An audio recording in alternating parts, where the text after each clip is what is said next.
pada hari Jumat afdalu minha, sebaik seabdol-abdolnya, fi ghairihi, dibandingkan dengan selain hari Jumat. Jadi disunahkan nengok orang sakit pada hari Jumat, karena memang hari Jumat itu adalah Sayyidul Ayyam, ya, pemimpinnya daripada hari. Jadi lebih mulia, lebih hebat, dan lebih besar pahalanya bagi orang yang menjenguk di hari-hari lainnya. Itu alasannya, ya. Wa yusanu, dan disunahkan lil aidi, bagi orang yang menjenguk, ayyutayyiba nafsahu, untuk memperbaiki dirinya. Maksudnya bagaimana? Orang yang nengok ini harus memperbaiki diri. Bizikri ba'di sawabil maradi, dengan cara menyebutkan sebagian pahala-pahala orang yang sakit. Jangan malah nakutin. Ya, tetangga gue begini mati, nah habis sudah. Tapi disebutin pahala.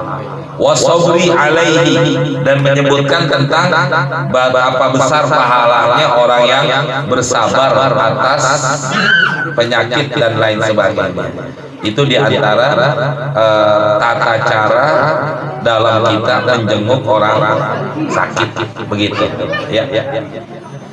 Jadi maunya bukan malah kita cuma sekedar ngobrol, bukan hanya sekedar apa, tapi jenguk orang sakit, abdolnya adalah nyebutin pahala. Biar apa? Biar orang yang sakit itu juga sabar menerima atas musibah yang Allah berikan kepadanya, begitu. Wa ayyahsula mushtahahu, dan juga mendapatkan, supaya mendapatkan, wa ayyahsula, supaya menghasilkan atau mendapatkan mushtahahu, keinginan daripada sabar di dalam penyakitnya tersebut. Illam yadurruhu, apabila tidak membahayakan, ya.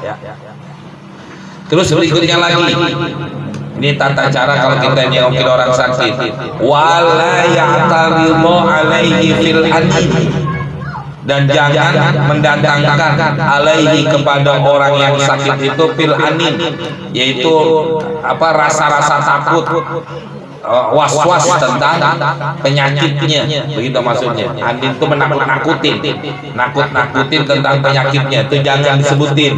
Yang saya bilang tadi, ya rumah begini nggak seberapa, tetangga gue yang begini nggak lama langsung mati, kan repot tuh. Jangan melakukan hal-hal yang itu, walaupun istilah kita bercanda sama teman mendekat sama apa siapa yang begitu juga jangan disebutin, walaupun itu cuma sekedar bercanda. Wa qad ghalatu min atlaqi karahatihi, dan sungguh mereka telah salah min atlaqi karahati, dari kemutlakan kemakruhan yang demikian. Nah, ya, in amkanahu, apabila memungkinkan, ayurshidahu, hendaklah dia memberikan petunjuk, bilutfin, dengan cara lemah lembut. Jadi kasih nasihatnya dengan cara lemah lembut, bukan dengan cara kasar, bukan dengan cara apa dan lain sebagainya, tapi memberikan nasihat kepada orang yang sakit itu dengan cara yang lemah lembut. Ila anna dzikra aula bi fi'lun, sesungguhnya yang namanya menyebutkan sesuatu itu lebih utama daripada perbuatan. Jadi kalau buat kita nih datang berkunjung ke rumah, ke tempat orang yang sedang sakit, jangan ucapan kita nih, ucapan orang yang sehat kepada yang sakit itu lebih didengar daripada perbuatan. Artinya omonglah di depan orang yang sakit itu yang baik-baik aja, yang enakin, yang memberikan semangat buat dia hidup, begitu, ya. Wa ayas alal maridu ad-du'a lahu, ya. Dan berikutnya lagi, wa ayyas'al, dan bagusnya nih, wa ayyas'al, dan hendaklah meminta siapa? Al-maridu, orang yang sakit, ad-du'a, yaitu doa, lahu, kepada orang yang menjenguk, ya.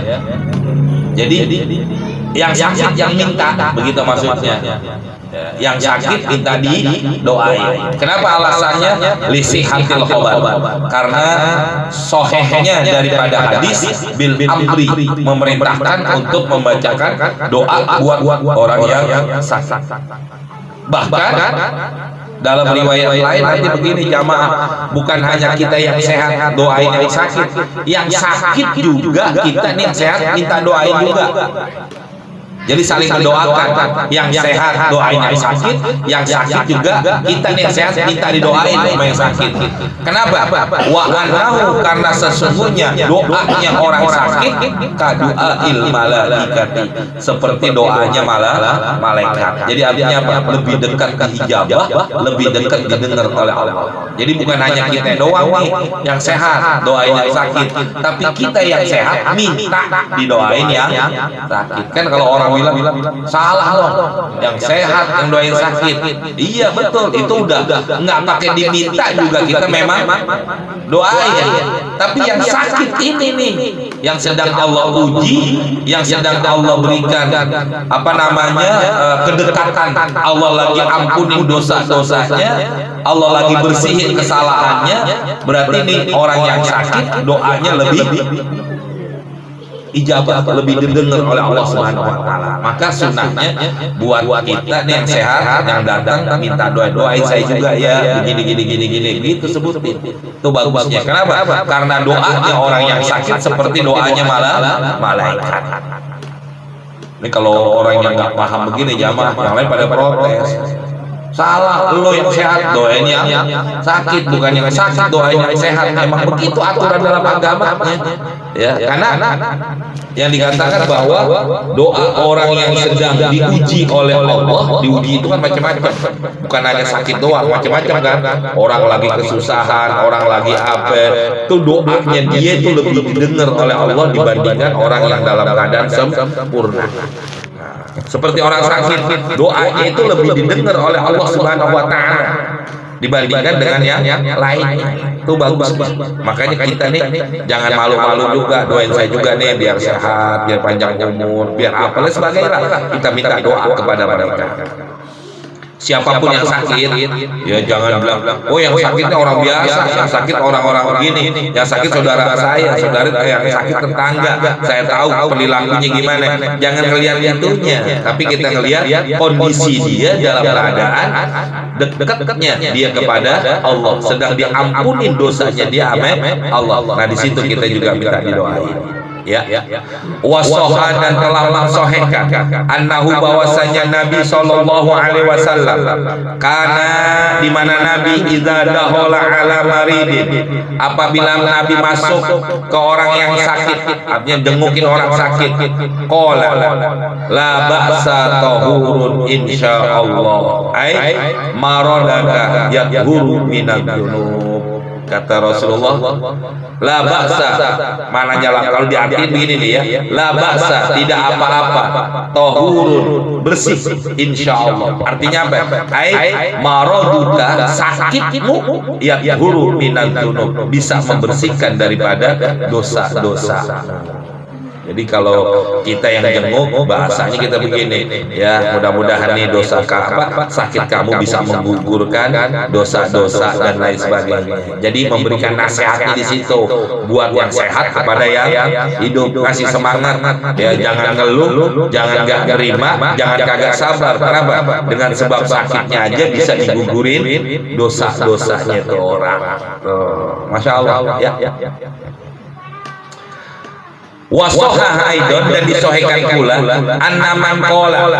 Nah ini diantara doa boleh nih kita baca, annaman qala, sesungguhnya orang yang membaca kalimat as'alullahal azim rabbal arsyil azim ayyuafiyaka wa yusfiyaka sab'a marrat inda maradin. Jadi kalau ini bukan buat orang yang sehat doang, buat yang sakit juga baca doa ini. Kalau lagi sakit, diantaranya dianjurkan kita baca doa ini juga. Bukan hanya bukan hanya kita mintain doa dari orang yang sehat buat yang sakit. Kalau tuh orang lagi sakit, baca doanya juga. Apa doanya nih? As'alullahal azim. Saya meminta kepada Allah yang Maha Agung, Rabbal Arsyil Azim, ya Tuhan yang menguasai arsy yang agung, ayyuwafiyah, supaya Allah memberikan afiat, wa yusfiyah, supaya Allah memberikan sehat kepada engkau. Bacanya sab'a marrat, 7 kali, inda maradid, di hadapan orang yang sakit. Jadi di antara doa yang kita baca yang sehat buat yang sakit, doanya ini. Ya, kalau orang kita sendiri, kalau orangnya banyak yang ikut nih, ganti aja. Nas'alullahal azim, Rabbal Arsyil Azim, ayyuwafiyaka wa yusfiyaka. Itu doa. Berapa kali? Sab'a marrat, 7 kali. As'alullahal azim, Rabbal Arsyil Azim, ayyuwafiyaka wa yusfiyaka. Apa manfaatnya kalau kita yang sehat nih membaca doa ini buat orang yang sakit? Lam yahdurhu ajalan, tidaklah datang ajalnya itu orang, afahullahu min maradih, Allah bakal sehatkan dari sakitnya. Masya Allah. Jadi kalau memang sakitnya tidak menjadikan dia meninggal dunia, tapi nanti Allah kasih sehat, sehatnya bugar, sehatnya sempurna, sehatnya tidak kekurangan apa-apa. Kalau kita yang sehat membaca doa ini kepada yang sakit sebanyak 7 kali. As'alullahal azim, Rabbal Arsyil Azim, ayyuwafiyaka wa yusfiyaka. Ya. Insyaallah. Bagaimana kalau yang sakitnya perempuan? Apakah harus diganti ayyuwafiki wa yusfiki? Kata ini ulama dalam kitabnya, kan kalau ayyuwafiyaka ini kan berarti kan mukhatabnya kepada laki. Apakah kalau perempuan diganti ayyuwafiki? Kata kitab ini, wa yanbaghi, seharusnya fathul kafi, tetap kafnya dipatahkan. Jadi bacanya ayyuwafiyaka wa yusfiyaka, tetap ka aja, jangan pakai ki. Fil muannats, pada waktu yang sakitnya orang perempuan. Jadi mau perempuan mau laki bacanya ayyuwafiyaka wa yusfiyaka, begitu aja udah, nggak ada perbedaan. Jangan diganti-ganti, jangan dirubah-rubah. Alasannya kenapa? Murida syahsi, ya, yang diinginkan dari orang yang sakit itu. Alasannya ittiba'an lil lafzil warid, karena mengikuti lafaz yang warid yang biasa dibaca oleh Nabi sallallahu alaihi wasallam. Jadi doanya begitu aja, jangan diganti ayyuwafiki atau wa yusfi fiki, tapi tetap wa yusfi fika wa ayyuwafiyaka, bacanya tetap dimuzakarkan, sekalipun yang sakit itu orang muannas, yang sakitnya perempuan, tetap aja bacanya muzakkar, karena ngikutin apa yang dibaca oleh Nabi sallallahu alaihi wasallam. Itu alasannya. Ya. Memang kalau menurut nahunya kan, kalau yang perempuan bacanya ki, kalau laki bacanya ka, mukhatab, ya. Tapi di sini bukan mengikuti nahu, tapi menjaga lafaz yang biasa dibaca oleh Nabi sallallahu alaihi wasallam. Itu alasannya. Ya. Khatimatun, penutup daripada ini bab. Fi sawabil marid, menerangkan tentang pahalanya orang yang sakit. Ya. Jadi sakit itu bukan musibah, tapi sebenarnya sakit itu adalah nikmat. Betul apa? Iya, sakit itu bukan musibah, tapi sebenarnya sakit itu adalah nikmat. Dari sudut pandang mana kita menilainya, harusnya begitu.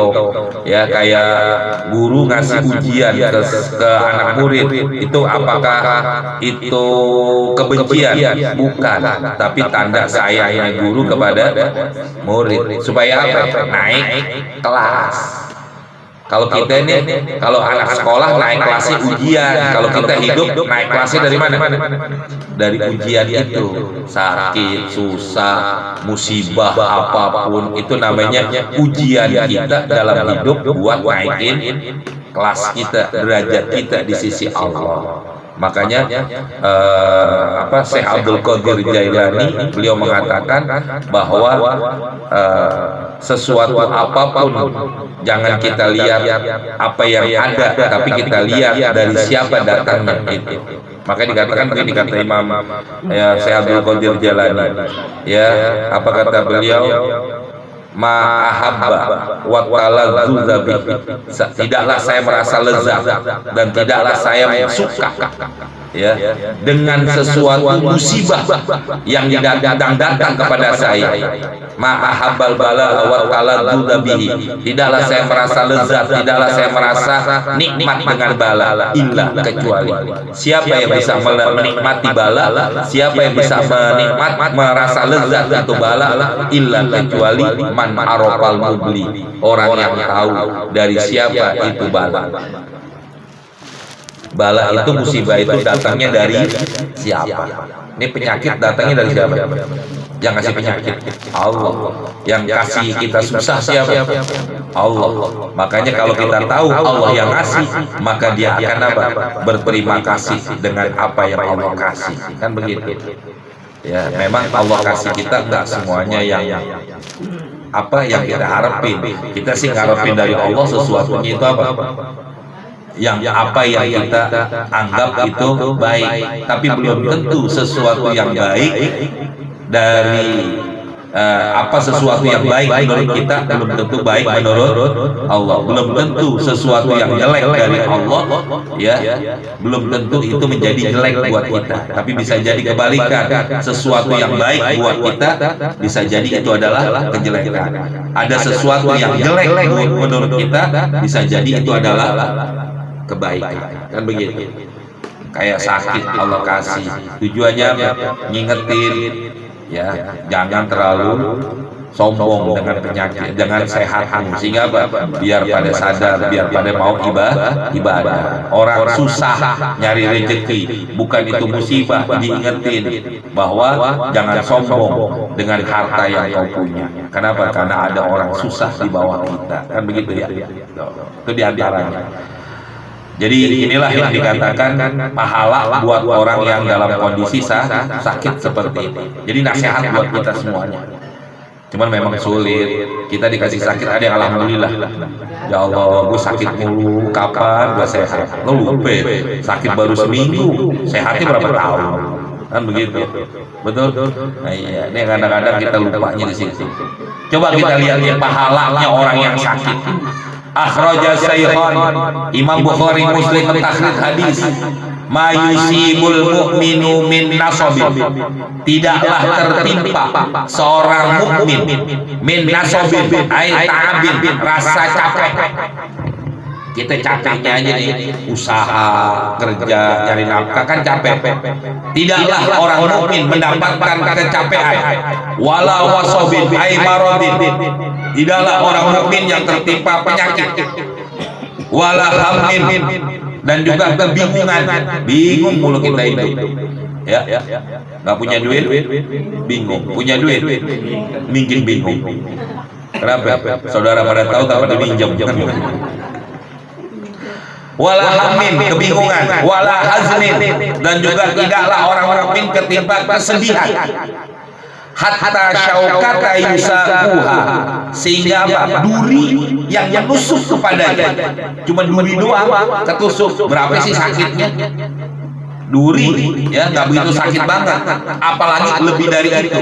Illa, kecuali kafarallahu biha min khotoyahu, Allah gugurkan biha, dengan penyakit-penyakit susah, bingung, sedih dan lain sebagainya, min khotoyahu, daripada kesalahan-kesalahan.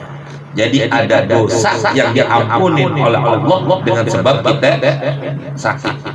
Ada dosa yang diampuni oleh Allah dengan sebab kita bingung.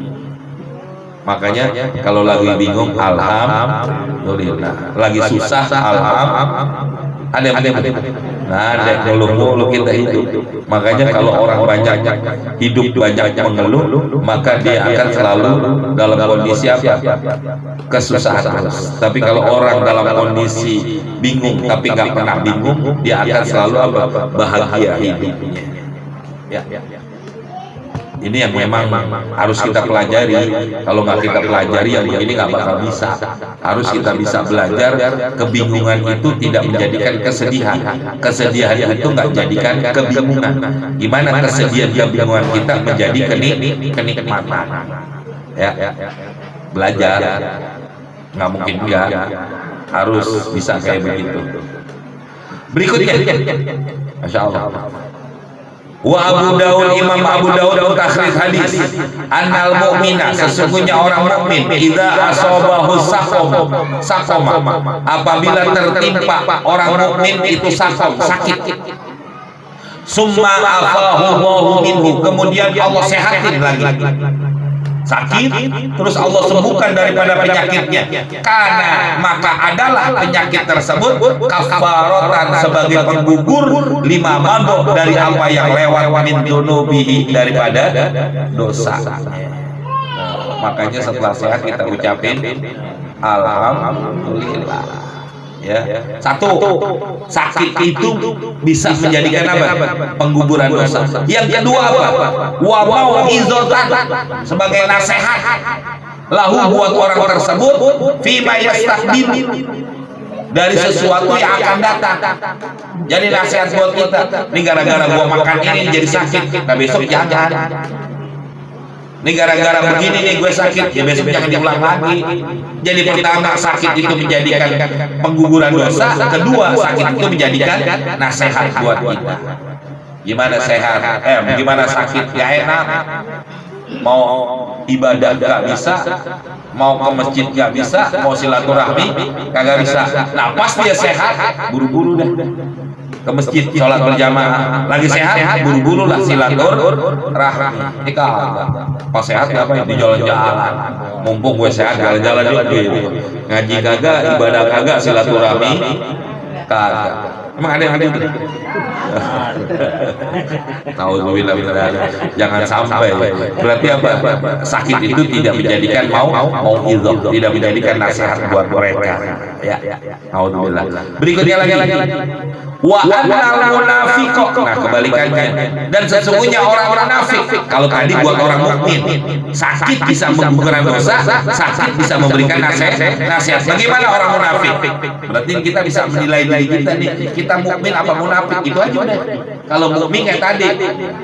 Bagaimana orang munafik? Wa annal munafiqo, sesungguhnya orang munafik, idza marido, apabila dia sakit, summa ufiya, kemudian dia sehatin. Allah kasih sehat.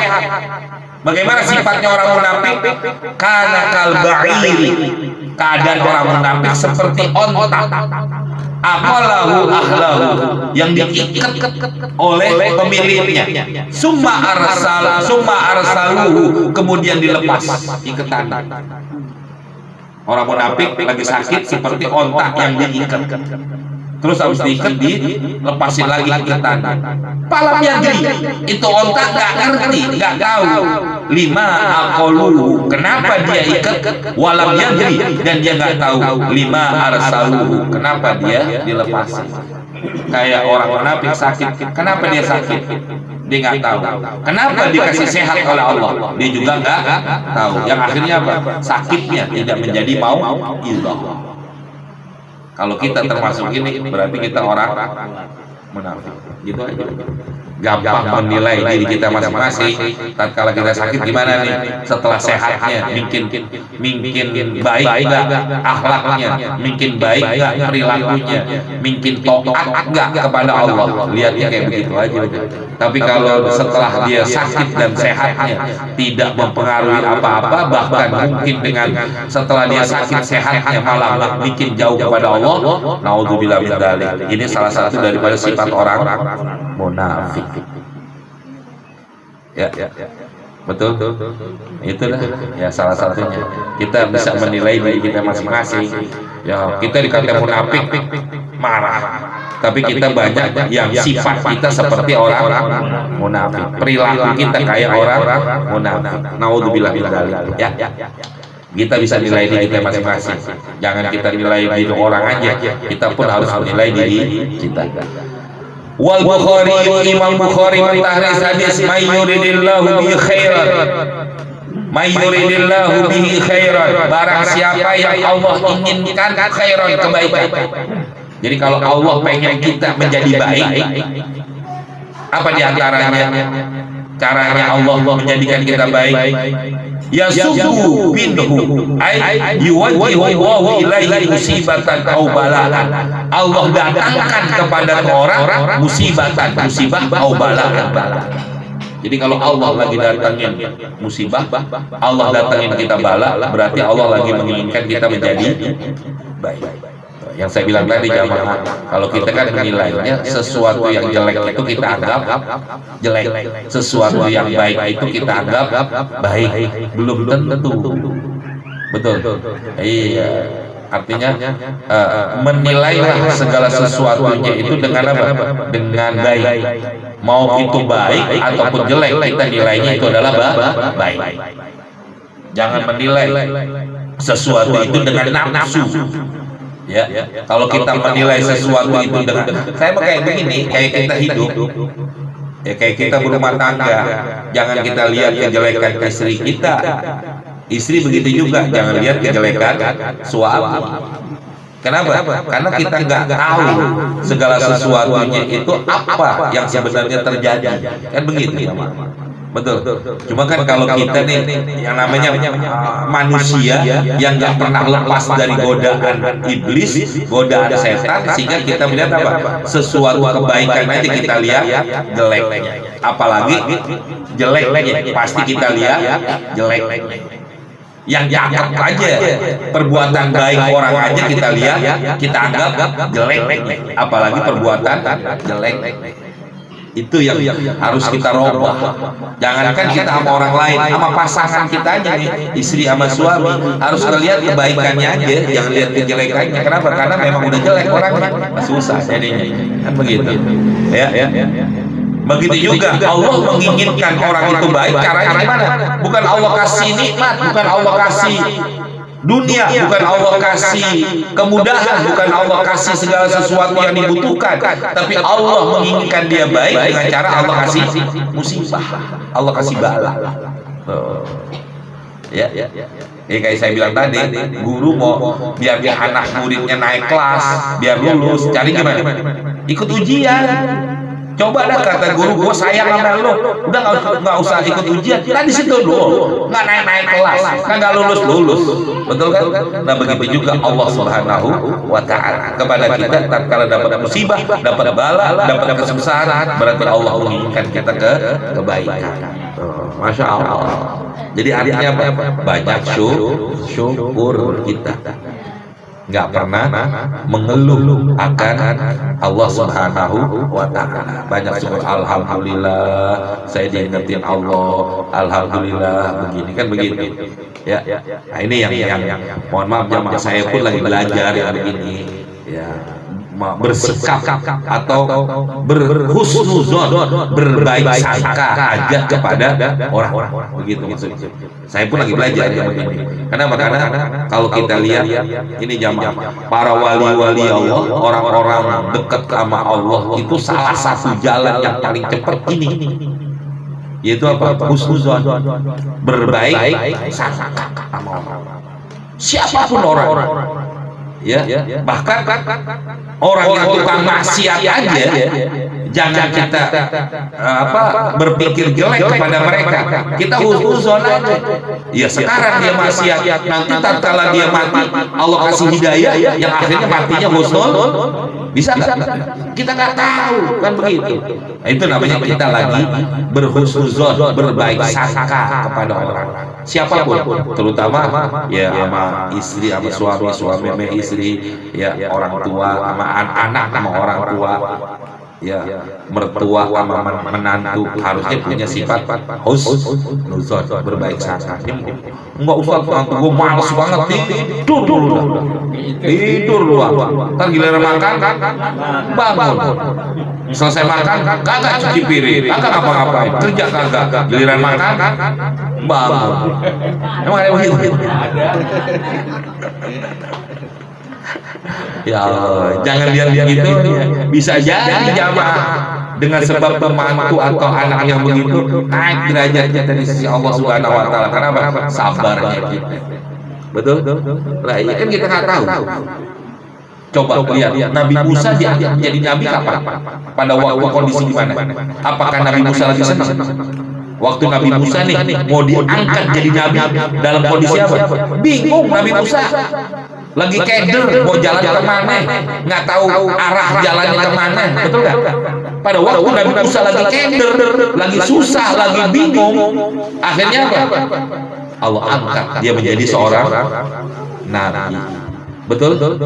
Nabi Muhammad begitu juga, coba lihat. Nabi Muhammad pada waktu beliau mendapatkan wahyu pertama, kondisi Nabi Muhammad bagaimana? Lagi bingung, di sono fitnah, di sini mencaci maki, di sini ada bukan hanya dari orang lain, dari keluarga juga mencaci maki. Atas Allah suruh naik ke Gua Hiro. Di situ Nabi Muhammad menjadi seorang nah mungkin ibu anak kita yang begitu, mantu kita yang begitu, atau cucu kita yang begitu, jangan dimarahi. Mungkin ini derajat kita pengen naik. Betul nggak? Iya, termasuk bu, ibu punya laki males banget jadi marahin, suapin aja makanan, tapi sambil nyewa makan nih lo.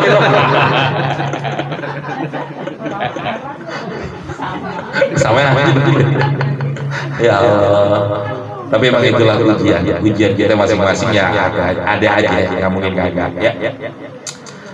Saya pun lagi belajar jamaah, saya pun lagi belajar yang begini nih, buat husnuzon kepada orang, buat baik sangka aja, jangan.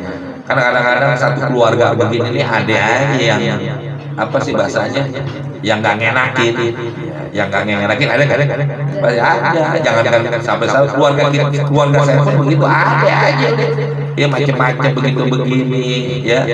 Kita husnuzon aja, berbaik sangka kepada mereka. Berikutnya, wa Tabrani, Imam Tabrani mentahrir hadis, yu'ta bisyahidi yaumal qiyamah, akan dipanggil orang-orang yang mati syahid pada hari kiamat, fayuqafu lil hisab, maka dia diberhentikan oleh Allah buat dihisab. Untuk orang yang mati syahid masih dihisab. Sumayu'ta bil mutasaddiqi, kemudian dipanggil Sumayu'ta, kemudian dipanggil lagi bil mutasaddiq, orang yang suka sedekah.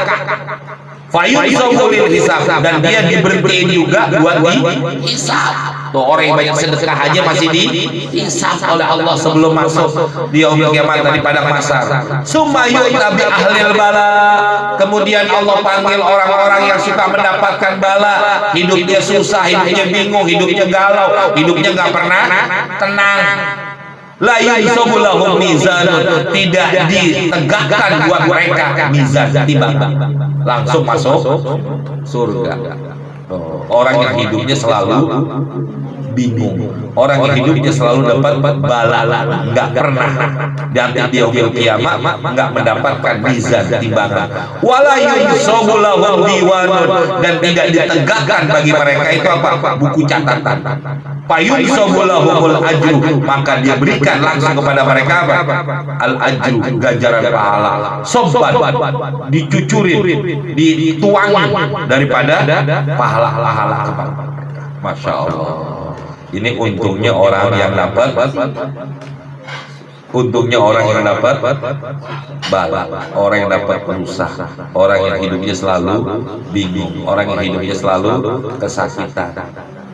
Jadi mau sehat, mau sakit, mau kaya, mau miskin, mau kaya, mau miskin, kaya.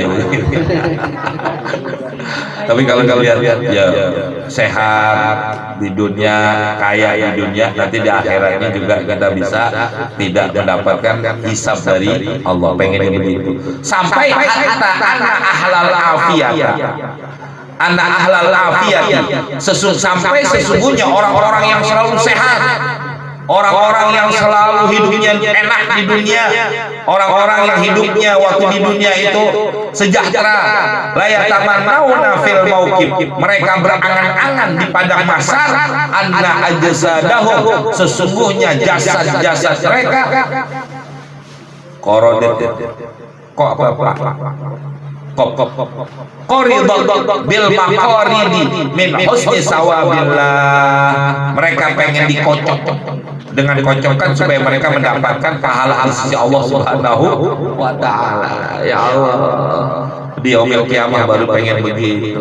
Nah, di sini jamaah keuntungan orang-orang yang Allah kasih musibah berupa sakit. Ya Allah. Ya kita sih pengen jangan sakit, sehat. Tapi sehat kita buat ibadah. Jangan sehatnya buat jalan-jalan udah. Ya, giliran ngaji